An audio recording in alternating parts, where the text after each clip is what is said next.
Mengejutkan, Sabtu dini hari kemarin, rumah Tessa Kaunang mendadak digerebek oleh Sandy Tumiwa, lengkap dengan perangkat warga seperti ketua RT hingga pihak kepolisian. Peristiwa penggerebekan itu konon kian menggulirkan babak ketegangan ketika Sandy Tumiwa, sang mantan suami, dikisahkan menyerbu masuk dan memeriksa setiap ruangan di dalam rumah. Usut punya usut, rupanya Sandy mencari keberadaan kekasih baru Tessa yang berinisial R dan dikabarkan kerap menginap di dalam rumah Tessa.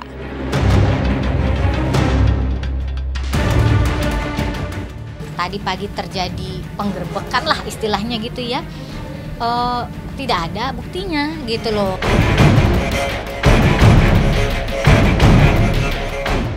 Tadi pagi sekitar jam 5 itu saya diketok pintu kamar saya sama mbak saya. Terus dia kasih tahu kalau di bawah itu ada Pak Sandi sama Pak RT, rame sama orang-orang katanya gitu. Nah, waktu saya turun, Sandi buka pintu dari garasi, saya masih di atas, terus dia teriakin saya, mana dia?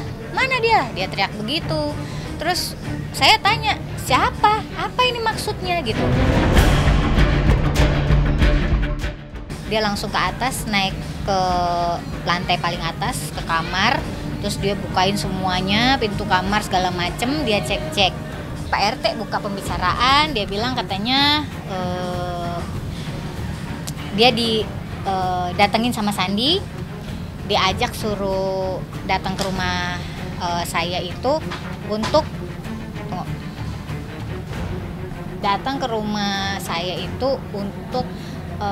membuktikan karena ada laporan di rumah itu saya bersama seorang laki-laki gitu.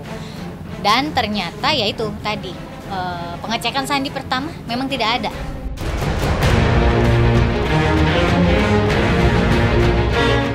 Mau tak mau, tanda tanya besar pun mencuat.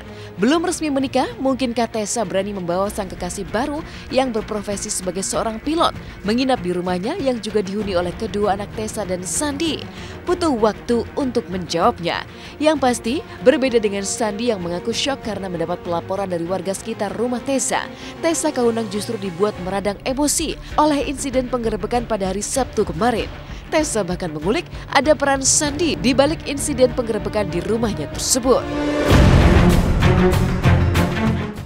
Karena sudah banyak komplain atau banyak ini, jadi saya laporan.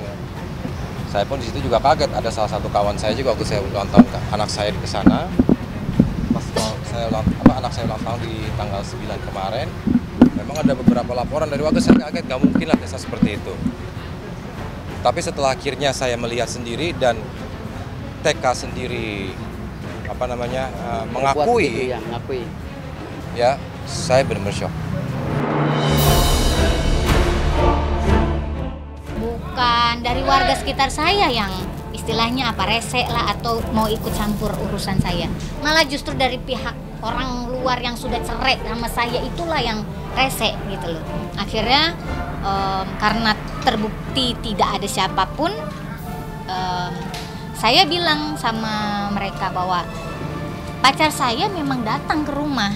Wajar dong, karena kan saya memang pacarnya dia gitu loh. Saya perempuan, saya sering dijemput, saya sering dianterin pulang.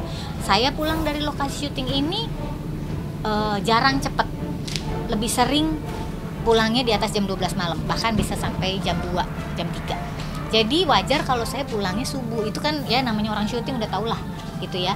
Nah, wajar juga kalau pacar saya ini pulang dari rumah saya subuh gitu kan.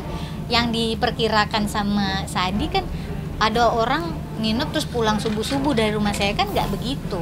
Sampai stres juga kan mikirin dengan kejadian yang mengagetkan saya seperti itu. Sandi sampai 2 kali loh. 2 kali dia ngecek di rumah dan memang tidak ada apa-apa. Sudah selesai pulang, saya lihat dari atas mereka masih ngobrol depan, kayaknya lagi tanya-tanya sama security saya. Terus akhirnya Sandi naik lagi, didampingin sama 2 polisi. Naik lagi ke atas, dia ketok kamar saya. Akhirnya ternyata waktu saya buka pintu dia muter dari kamar anak. Muter dari kamar anak sampai nembus ke kamar saya, dia bukain semua. Dia cek-cek semua sampai kamar mandi segala macam, teras semua dia bukain dan ternyata memang tidak ada. Uniknya seolah tak cukup membuat Tessa Kaunang stres akibat penggerebekan secara mendadak pada hari Sabtu kemarin. Siang harinya, Sandi pun mengambil langkah yang mengejutkan. Sandi yang menggandeng pengacara mengutas niat untuk melaporkan Tessa ke pihak Komisi Perlindungan Anak Indonesia atau KPAI dan berkonsultasi ke Polda Metro Jaya menyisakan teka-teki baru. Pasca penggerebekan, mungkinkah Sandi akan menyeret Tessa Kaunang ke perkara hukum? Jawabnya justru mengejutkan. Kedatangan kami ke Polda hanya untuk mengkonsultasikan kira-kira nanti masuk ke pasal-pasal apa saja nanti kita kira untuk bahan laporan kami. Yang saat ini sudah terlihat sih saat ini ya masih di pasal 167 masuk ke pekarangan orang tanpa izin, ya itu dulu ya, karena rumah ini masih rumah bersama. Lantas kami pun akan berkonsultasi kepada pihak KPAI, Komnas Perlindungan Anak dan Ibu untuk kedepannya bertujuan untuk mengambil alih dalam pengurusan anak, hak asuh anak. Masalahnya di mana? Kalau masalah kesejahteraan anak-anak sampai detik ini sejahtera aja, bahagia, anak-anak sampai detik ini bahagia-bahagia aja, gitu loh. Tidak ada hal-hal yang negatif gitu, kecuali saya menelantarkan anak, saya menyiksa anak, saya orang stres, saya orang kecanduan obat, saya apalah gitu, orang yang negatif, wajar gitu kan. Ini nggak ada apa-apa. Ya nggak tahu saya tujuannya dia lapor ke KPAI apa gitu kan. Tapi intinya saya juga pasti akan berjuang untuk memperbaiki lagi nama saya.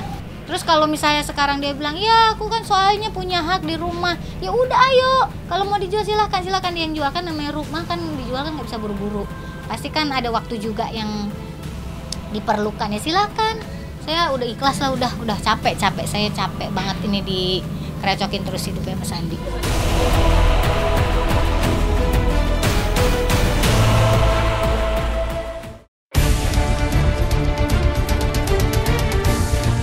Yang tak kalah mengejutkan adalah kasus narkoba Jennifer Dunn yang pekan ini kian bergulir panas.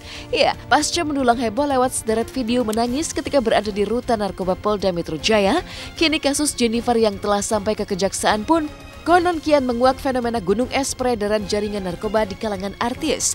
Pasalnya tersangka berinisial K yang diduga menjadi penyuplai narkoba FS sang penyedia narkoba untuk Jennifer akhirnya tertangkap. Dengan tertangkapnya pria yang telah lama menjadi buronan polisi ini, kabarnya jaringan peredaran dan suplai barang haram narkoba di kalangan artis pun akan terang benderang terkuak.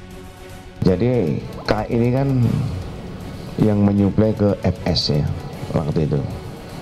FS kemudian yang menjual ke JD ya, sama T itu ya. Itu. Sudah berapa lama mengedarkan? Baru Pak. Oh, baru, iya. Berapa lama pulang? Oh, lupa ya, udah terlalu banyaknya ya. Ya wes, jangan diulangi lagi ya. Jadi untuk pembelajaran ya, bahwa pihak kepolisian terutama Direktorat Narkoba ini akan mengikis ya, akan memotong jaringan ke artis. Jadi semuanya sedang kita cari sampai ke atas itu ya.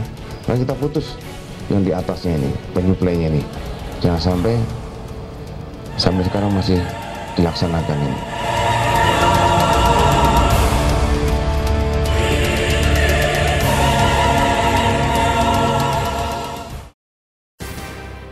Dari kemelut mantan suami istri Tessa Kaunang dan Sandi Tumiwa, inilah kebahagiaan dua bintang, Okan Cornelius dan Feli Axsharibel jelang hari pernikahan mereka masing-masing.